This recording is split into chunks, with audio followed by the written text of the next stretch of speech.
and welcome back. It's great to see you here again on my channel at Maiora.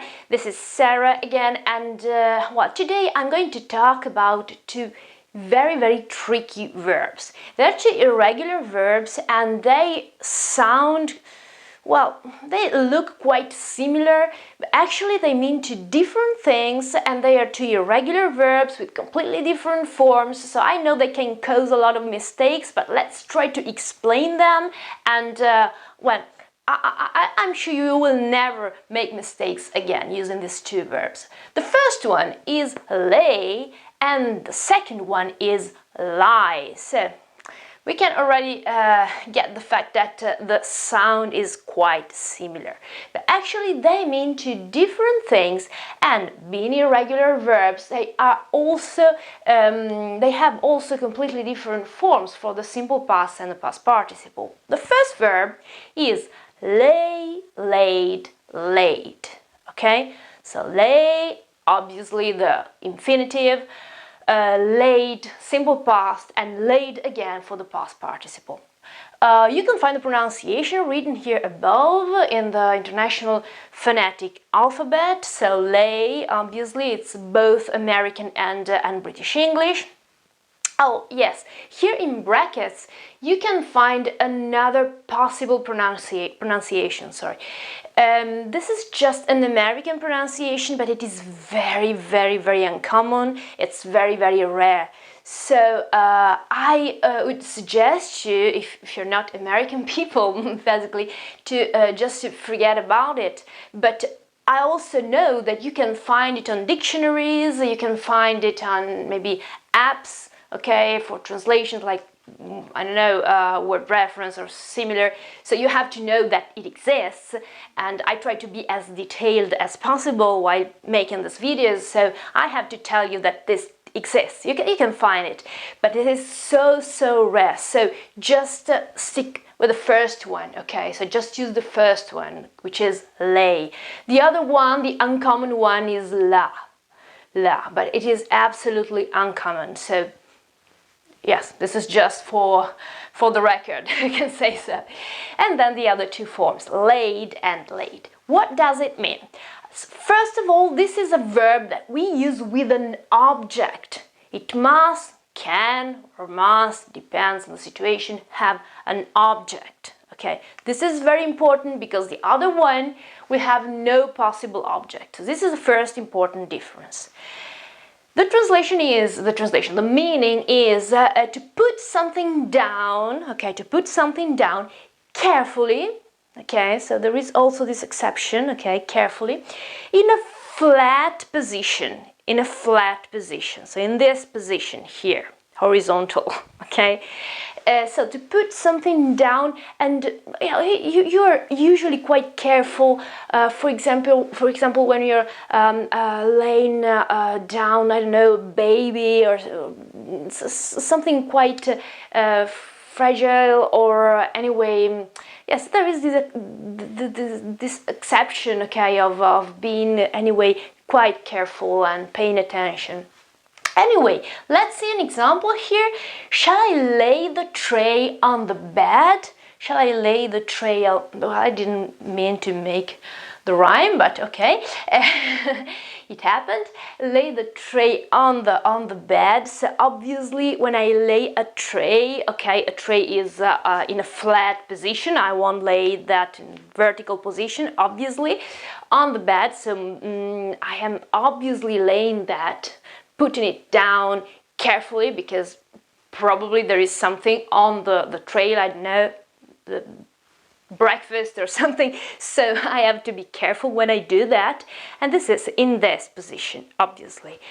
Okay, this is with shall, obviously. I could use, I don't know, a past form, or I could find it in a novel, something, like, I don't know, he laid the tray, okay, on the bed. Or I could use a present perfect if, I don't know, the consequences were still present, okay, of my action of putting down this tray, and so I would say I have laid, and I use this third form here, the tray on the bed. So this is the meaning of this verb here, lay. Okay, to put something down in a flat position. Now, the second verb here, which is lie, lay, lain, okay, is quite different. Let's start considering the three forms, the irregular forms here.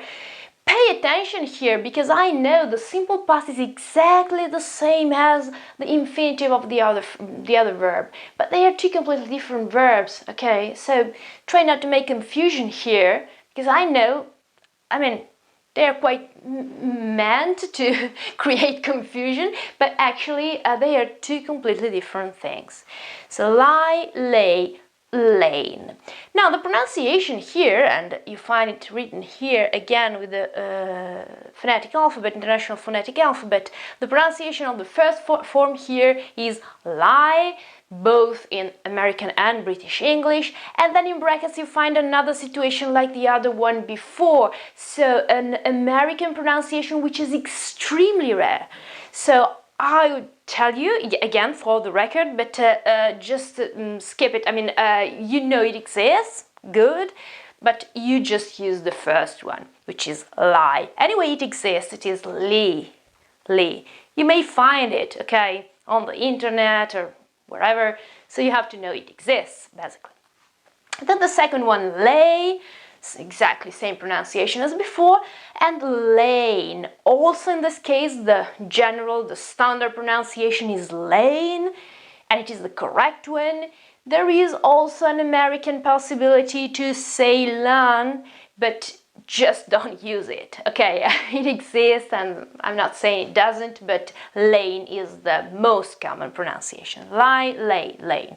Now, in this case, there is no object. It is impossible to use an object here. So while in the first case you were putting down something, in this case you are, so it means to be in, or to put yourself into a flat position. So I'm always talking about a flat position, horizontal again, okay? But in this case I'm not putting something down, okay, absolutely, but I am in that position, or eventually I am putting myself into that position, okay? So there is absolutely no object here. It may both mean a situation where I am staying there, okay, or when I am moving into that position, but I'm always talking about a verb with no object. So I am not putting down someone or something else. Okay, let's start to see an example here. I often lay on the couch. I lay on the couch and I stay there, okay? Daydreaming. So I am in that position, or I put myself into that position eventually, okay? So this is again a position where I am, or I put myself in that position, but anyway, it's me, okay? I'm not putting down someone else. That's it. Again, this is interesting, the second example here, because there is an exception, another exception. So this is irregular in the past, but it is also irregular in the continuous form, the ing form, the gerund. The example here is the dog is lying by the gate. Obviously he is there, okay, and he's lying there, so obviously he is in this position, he's not vertical, of course, by the gate. He is doing this action at the moment, and this is the reason why we have a present perfect and we have an ing form, and we can notice that there is something weird here. What? The y, of course, the y that doesn't exist in the infinitive form. Why do we have a y here? Well, we know that normally we just form the ing form, putting ing basically at the end of the verb, and usually we don't have to change anything. Even if we have a y before, we don't have to change it into an I or something, we just put ing. But we also know there are a few situations where we have to change actually something. One of the situations is when we have a silent E at the end of the verb. Obviously, I'm talking about the infinitive. Example, the verb write, okay, to write something. You know that we have a vowel, okay, E at the end of the verb. When we form the ing form, we don't write it down, okay? The ing form is just W-R-I-T, and then the ing form, so I-N-G. We have no E there. Now, this is exactly the same situation. We have a silent E at the end of the verb, this here, obviously, but we have another vowel, another I before, and then we have to put ing, so we can do this, basically. Morphologically, it's impossible to do that, so we change this vowel into a semi-vowel or a semi-consonant, and it is Y, and then we put the ing form. This is why it is spelled like this, L-Y-I-N-G. So L-Y and then the ing form, basically. So pay attention, because it's not just irregular in the past, it's also irregular in the gerund, basically in the ing form. But anyway, the meaning is always the same, that the dog is there. He's lying there, he's not moving, he's probably sleeping or watching out of the gate or something, okay, and he's in a horizontal position. All right, now you can tell me, okay, this is all fair and good, but I know that this verb here can mean something else. I have found it with another meaning, and you are right. There is another verb, lie, okay, that means something completely different. Now, please pay attention, don't get confused, because lie and lie are exactly, they're written in the same way, they're spelled exactly in the same way, but they are two completely different verbs. They mean two completely different things, and also, we can say, talking about grammar, this is an irregular verb, and this other lie here is a totally regular verb. So he is our friend. The past is just lied. Okay, I just add the D. I don't add ed because the E is already there. Okay, but it is completely regular. Okay, and what does it mean? It means to say something that is not true. Okay, to tell a lie, basically. Okay, to say something that is not true. It's not reality. So, example here, I lied to my friend. This is simple past. You can see it's absolutely regular. It means that I said something, I told my friend something that is not true. Okay, totally regular. Okay, so I lied to my friend, I lied to my friend, past, simple past. I have lied to my friend, present perfect, absolutely regular, okay, in the past. So pay attention, because the two verbs here, and I move away from the board so you can eventually write down examples or I don't know, pronunciation or something else. The two of them are actually completely different. So just to give you a very quick summary, okay, of what we have just said, to sum it up.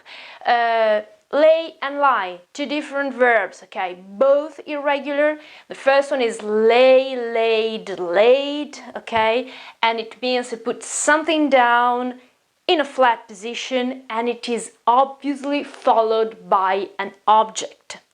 The other one is also irregular, lie, lay, lain, and pay attention to the simple past. It is the same, it's written in the same way as the infinitive form of the first one, but in this case there is no object, not possible to put an object here, and it means to be in, or to put yourself into a flat position. This verb here is spelled exactly as the other verb here. This verb here is irregular, this other verb here is regular, okay, and it means something completely different. It means say something that is not true. And pay attention to the ing form, because in this case you have to add ing, but you have to put no e, and the I of the verb becomes actually a y. So this is all about these verbs, and I hope it helped. And to make it a little bit more clear. And all right, if you have any questions, I'll try to answer as much as possible, because you are so many and I'm so glad.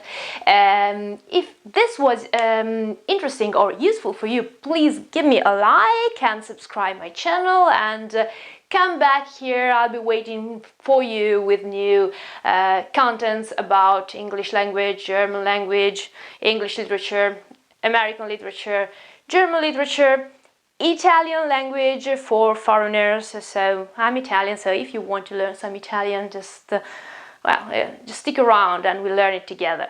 Thank you very much for following, and see you very soon. Bye!